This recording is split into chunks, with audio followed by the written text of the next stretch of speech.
Out in the plains, you're hunting down another chassis. It's been eluding you and your squad for a while, so you split up to try and cover more ground. When in the distance, your sensors pick it up first, then your visuals. It hasn't spotted you yet. You have the advantage. Aiming for some kind of integrated weapon system, you see one placed on its shoulder and fire. And it's a direct hit. The weapon system goes flying off along with armor plating, revealing internal systems. But it doesn't fall to the ground. The loose gun and armor plating is just hovering behind it and turns to aim at you. Hi, hello, and welcome back to Lancer, our favorite mech tabletop RPG where we're talking about the mechs in a trench coat, the Hydra. And it is the mechs in a trench coat. It's the GM as a player. The ever-present threat of tower defense at the table. And the tower defense part is true. In fact, anything with drones or deployables, this is the drone chassis. And not just in the fact it has a bunch of bonuses to drones. It is drones. It's Monsoon. Entirely disarticulated parts that can all just fall apart and come back together, rearticulated. While not equivalent to the angry water report of battling a Baylor, the Hydra has similar stories of just coming apart and then firing weapons that you thought you took off of it. But before going any further with the Hydra, I need to correct something. So in the original Horus video, I ended up saying that the Hydra had been known to kill some of its pilots because they didn't know it's installed and it tore apart. That was wrong. Not to say that it couldn't happen, but there isn't any direct reference to it within the Hydra itself, or text following it. I didn't get that from nowhere though. There is a Horus chassis that kills its pilot, it's the Kobold. Not consistently, but the fact it's mentioned twice within its license. Not from tearing you apart like the original Hydra, just splitting apart. Instead, this one just cooks you alive and then potentially explodes. There's other reasons for that, but that's better saved for its own license and description. But yes, our fourth Horus license. So for another reminder, we're alternating the different manufacturers and then going down each of their lists alphabetically. Core book first. The license which we're about to cover includes the chassis, which you get at LL2 of a license, or license level, and everything else is systems and equipment you can put on any other chassis, mix and match these. In fact, Horus is the best case for the mix and matching of systems or the drones. Another great thing about the Hydra is because of how it's hidden, or a lot of Horus pattern groups aren't really specifically designed, you can only tell by its actions, like how it's acting. So it looks like a normal mech, you then go to fire at it and just all of a sudden sheds an entire layer of itself into flying drones. Or an arm falls off and then comes back up onto it or hits you. It's a fun way to flavor a melee weapon with reach. Speaking of those pattern groups, this is the precursor of the Baylor. A way of putting the difference between the two. The Baylor is a swarm and the Hydra is a flock. And it plays like one as well. You have a lot more pieces on the board than just the one nanite swarm and the fact your body is consuming things. That's the Baylor's case. With the Hydra, you are almost spreading yourself across the table or the battle map. You honestly have a ridiculous number of deployables. But onto the chassis itself with its stats as compared to the Everest, the starting frame. Another case of an extreme with a lot of different arrows. This is a control platform, similar to how the Iskander has a lot of electronic systems to be able that back line or that support unit. The Hydra is that. While it can go into combat itself, it's namely designed to have drones will be as much of a control platform as you can within the game. Again, you're spread across the table, so your chassis might be one place, but then all your actual attacks are coming from somewhere else. But HP, heat capacity, and repair capacity all being lower because of delicate systems, your more floating computer, and then all the green arrows with the fact that, again, you are a, well, weapons platform. Not a weapons platform, that's the wrong way to put it. Again, not the gunboats. You are a gunboat example, you're an aircraft carrier. You really are. You're there to support both your drones and then use your drones to support or manipulate the battlefield. And also pretty fast. Then again, it is just floating and hovering everywhere. It can just disarticulate. But you got your reference, took a picture, whatever it is, you've seen the arrows, we're moving on. And to some of the basic details of the Hydra, it's a size 1 with a main and heavy mount. To explain where the cockpit is, it's in this section here. And like the heart of the Hydra or mech. The one thing guaranteed to stand still. Well, not stand still, it's still floating around, but it can't break down further from that because the pilot's there. Onto the traits, starting off with System Link. When deployed, your Hydra's drones and deployables gain plus 5 HP. Not next to you, not needing a qualifier, not just once per round. Any drone or deployable you have out on the battlefield. Any of them. That is huge, especially for the amount of drones you're going to be fielding, or if you take any other deployable system from another license, and even some GMS basic deployable cover or something from the Drake. 5 health slapped right on top of it. Next is Shepherd Field. Drones, deployables, and objects around the Hydra adjacent to it gain resistance to all damage. This is to represent similar to the Tau, just drones flying in front of an object, partly why it's the Shepherd Field, that whole swarm, taking physical blows here or there, or being close enough that you can quickly redirect them to move out of the way, and partly going on to why it can't affect characters or people or just allies in general. You see, a drone, deployable, or just a standard object just sitting still are easier to predict than someone else moving of their own free will or volition. So blocking the damage, and if you're standing next to your own drones that are already getting the plus 5, they're gonna last. And now to the core power. We have an awkward, Okay, this isn't explained. You don't get the AI tag, but this is based off an NHP. So it's very loose within the rules and just kind of left up to interpretation whether this is an NHP or not. So the systems of the Hydra and this core power could be created and designed by this NHP, or it could just be the NHP itself installed within every Hydra. But it doesn't have the equipment tags of an NHP because it's not its own casket you're installing, but it might already have a casket inside every Hydra. Anyway, part of what makes this confusing is that the NHP's whole shtick, Orochi, does not listen to just being in one place, being everywhere at once, or multiple places at once. It wasn't just kept in one containment unit, it had to be kept in multiple containment units. But yes, we're actually covering an NHP Orochi. So shortly after the Deimos event, back at one of the forecast/GalSim installations, or the ones adjacent to its function. You know, the whole 5 voices, the whole origin of Ra. Well, as everything was still being picked apart through the wreckage and being studied, there were strange actions seen among some automated machinery. This swift flock phenomenon, where they all of a sudden begin to pattern themselves around each other. So an automated drone thrown off course bumps into another automated drone thrown off course, and then they just happen to fall in line with each other, like a flock of birds. And it was assumed that what they stumbled upon in microgravity was just that, was a faulty subaltern just going off of base instinct. Or instinct's not the right word, the initial drive of the code. However, when exploring through this wreckage, they found that it occupied multiple subalterns, all of them reacting to each other, working in sync, in tandem. And it also identified itself, not as a machine, not as multiple machines, but as a single entity. So amongst some of the first NHP, Orochi was then taken and hauled off the Venus, kept within multiple units, and eventually being lost. Beep, motherfuckers! Union lost it. A heist that's still being investigated, and Union has no clue as to the answer.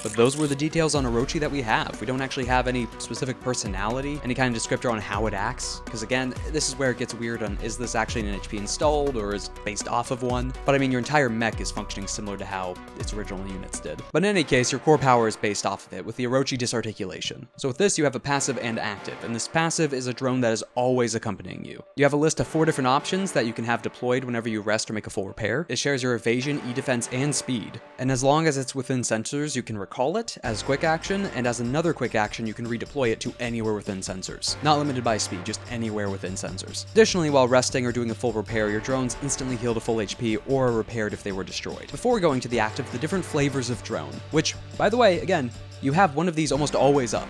Only away if you decide to take it away or it's destroyed. These are also all core integrated equipment, so they don't take up systems or mounts. And they're also size 1/2, and their health is 5+ grit. So first up is Guardian Drone, a shield projection drone. So instead of the Shepherd Field or other kind of drones acting as just some kind of physical cover taking a hit, it has an energy shield projector, so any ally adjacent to it, it can project a shield in front of, making all range attacks against them difficult. +1. Difficult 1. So once again, if you're in melee, you kind of get past that projector. Drone can't react fast enough. Next is Snare Drone. So this provides a new reaction. If a character starts their turn next to it or moves adjacent to it during their turn, and they trigger the reaction, they have to make an agility save, as they become immobilized. So instead of a shield projector, this is just something actually grabbing or restraining them. It could be something deploying nets, it could be deploying magnets, just crippling them briefly in the leg, or just giant arms grabbing them, latching on and then thrusters going all the way back. There's no specifics on how it's actually functioning or visually looking, so alongside anything else, Horus, pick your flavor. The pattern group is just dependent on the function. Now they also remain immobilized until the drone is destroyed. They are moved away from the drone, so if they're no longer adjacent, again, they're immobilized, they can't do that unless someone else forces them out, or some other weird thing. Or they make a successful agility check as a quick action, to free themselves from whatever the snare is. Next is the Shredder Drone, which again provides a new reaction. If a character starts their turn next to it, or they move adjacent to it for the first time, they must make a hull save or take 1 kinetic damage and become shredded for 1 round. So this isn't doing a ton of damage, it's not shredding in the sense of a saw blade. It could be actually. But this is more surgical, striking the mech that's passing by it to open up armor plating, reveal vital systems, removing that armor from the target. Yeah, no, with Shredder Drone, you really could just have saw blades and just rakes against something. Also, it's not 1 round, they're shredded until the end of their next turn. Carries over into the next round. Hunter Drone. Now this one doesn't have a rifle attached to it, if anything it's more a camera or scanner. So again, as a reaction, if a character moves adjacent to it or starts their turn there, they must make a system save or else be locked on. Which might not sound like much, but to consistently have a drone hovering around, flying around, that you can deploy anywhere in sensors that just activates lock-on if they start their turn next to it, as it's just a series of cameras placed all around it, or one big, massive ocular, or a series of laser beams mapping out the environment. They're getting marked and locked on. Now those are the Orochi drones. Those are the companions you can have out, or at least 1 at a time. until the active. So the active is full deployment. All Orochi drones become active for the rest of the scene. They can't be occupying the same spot, you place them at different spots within sensors, and you may recall or redeploy any number of them at the same time, consistently just remapping the battlefield where all of these are, because you have 4 of these on the battlefield. So as a passive, you already have your 1 Orochi drone just floating around or freely out. And then as the active, you have 4 of these things hovering around and flying around all your sensors, and then you just acting as the main base of operations. You are the GM now. And kicking off the LLs with LL1's Ghoul Nexus. A main Nexus weapon that again is just a bunch of drones hiding, with a range of 10 and 1d3 plus 2 versatile damage. Now before actually explaining what that damage type is, we're gonna go into what the Ghoul Nexus weapon is, just visually. So Ghoul Nexus is a large drone with a lot of hard points to establish a bunch of infantry-based heavy mech weapons, or anti-mech weapons. So these things are large enough that they usually hold large weapons for people. Now from that, anything can be attached. That's their whole gimmick, is they have a bunch of hard points and are very adaptable. Just strap a weapon on top of it, you have internal systems that can handle triggering it. And speaking of those anti-mech weapons, players can pick them up as well. And they're not locked to a specific damage type. They're not just explosive, they're not just a rocket launcher. They could be explosive based like previously mentioned, energy based, or kinetic based. And when you pick up that weapon, it's listed as versatile, and you decide one of those 3. This is usually when you find it or are equipping it for the first time. There's also a talent that has versatile damage. But instead of picking a damage type for the Ghoul Nexus, you actually pick when you attack. Because it's not just one. You have a swarm. So it's not just one drone with a bit of rockets strapped to it. It's not one drone with a rifle. It's not one drone with a laser. It's 3 of them hovering around, and when you attack, you pick one to hit with. On top of that is a smart weapon, so you're targeting E defense instead of evasion. Next up is Puppet Master at 2 system points. So we have another bit of Horus code. What separates this from something like the Goblin is instead of targeting the main chassis itself, where likely its defenses are the strongest, it targets the externals, the things that are relying on a signal, the drones and deployables. Because yes, sure, you are the drone mech, you are the drone chassis. That doesn't just mean you're buffing your own, you're also screwing with everyone else's. It's Horus, but a unique system that adds 2 new quick tech options. First one is Guide the Flock. When triggered, you can move any drones within sensors, including other characters, including enemy characters, up to 4 spaces. Just any drones within sensors. It doesn't matter. You are reorienting where everything is on the battlefield. Your system for manipulating drones, your Swift Lock, that's dominating. Again, this applies to your own drone, so if you don't want to take the time to use a quick action to recall and redeploy, just move them all at the same time. Next is Electropulse, getting that weird liturgic code stuff from Horus. So aiming for the weaker links of a system network, target the drones of enemies to get to the enemy. So once activated, you pick characters within sensors and also next to a drone or deployable, even theirs. After that, an electronic jolt bursts from the equipment and hits the enemy, dealing 2 energy damage with no save or check. It's not an electronic attack either, it's just a quick tech option. Any number of characters within sensors.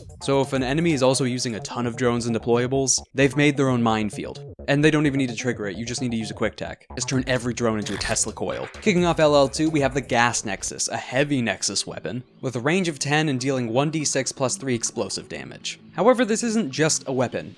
Again, just like how the Ghoul Nexus was a bunch of drones hiding as a weapon, you have the option of deploying the Gas Nexus. You get a new protocol, which is deploy Gas Nexus as a drone. So once deployed, it becomes a stationary hovering drone with the weapon system still attached and integrated to it. Again, it is the weapon system. It is the weapon. You can still use a quick action to recall or redeploy it as with any other drone. But once deployed, you're not relying on any other attack. It's not using its own systems to hurt someone. It is the weapon. You're still rolling as if you were firing it normally. It's just from that position now. It's still using all your bonuses and talents to hit. It's just there now. The gun is not on you, it's over there by, I don't know, however far the distance is. The range and line of sight is treated from it, not you. And once again, it's also a smart weapon. Also briefly describe how big this drone is, to the point that it acts as an entire thoracic element, backplating her armor essentially, to protect its internals, its pilot, its NHP casket, and then unlatching with a mech-based weapon as it then hovers and aims. Next is Tempest Drone at 2 system points. So as usual, it's quick action to deploy, recall, redeploy, anywhere within sensors and line of sight. Now to what the Tempest Drone is, this isn't a weapons platform.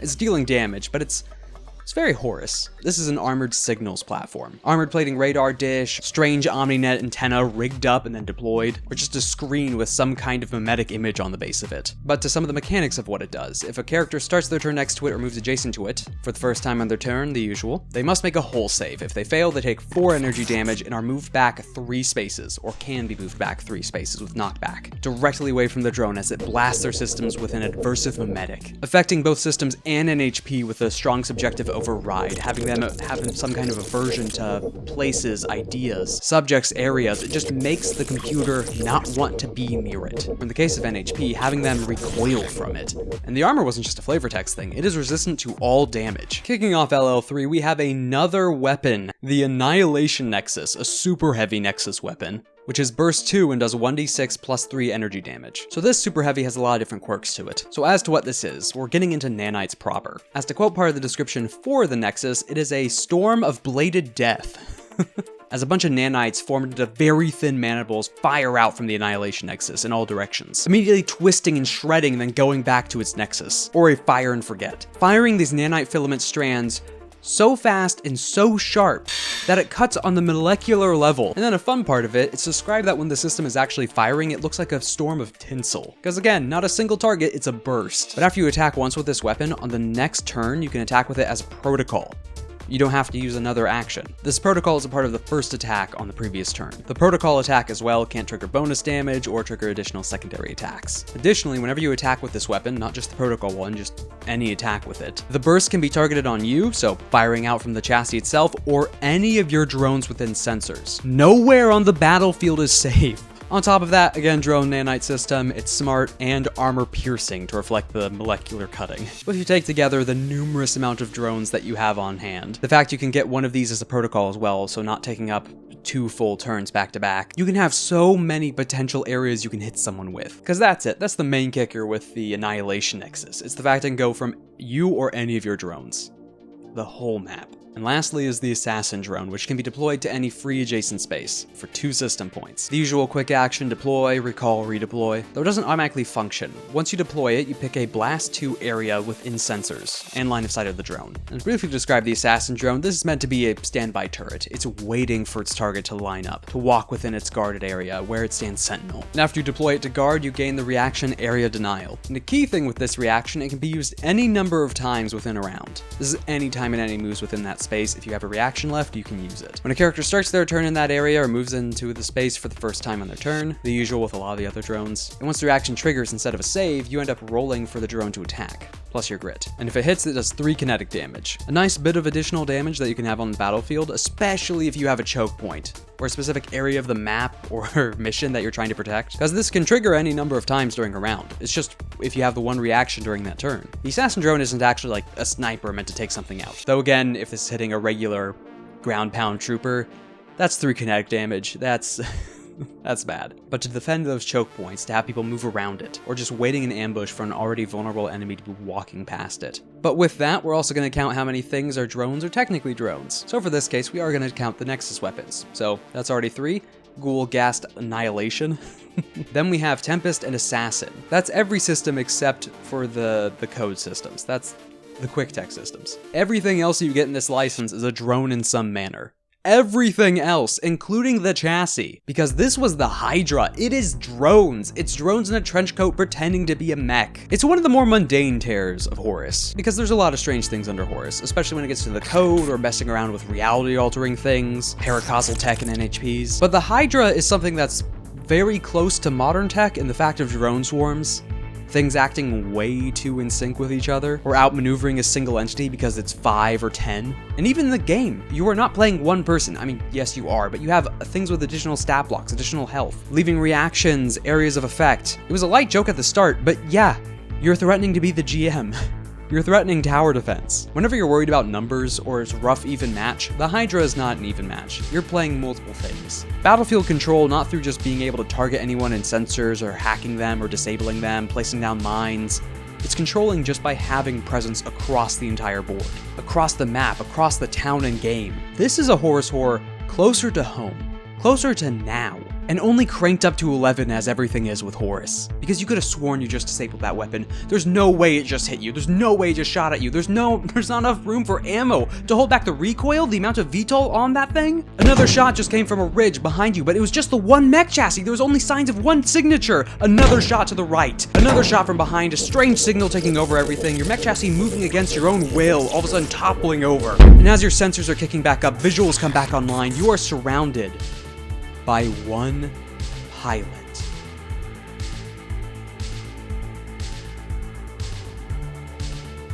Thank you for watching the video on the Hydra. Back the Horus. Less in the paracausal tech, this is more the mundane horrors, or the horrors of just sci-fi or scarily real life, getting close to it. Closer than NHP, paracausal tech, or nanites, or whatever the Ushapti is. But thank you again for watching, a thank you to my patrons, and have a nice day.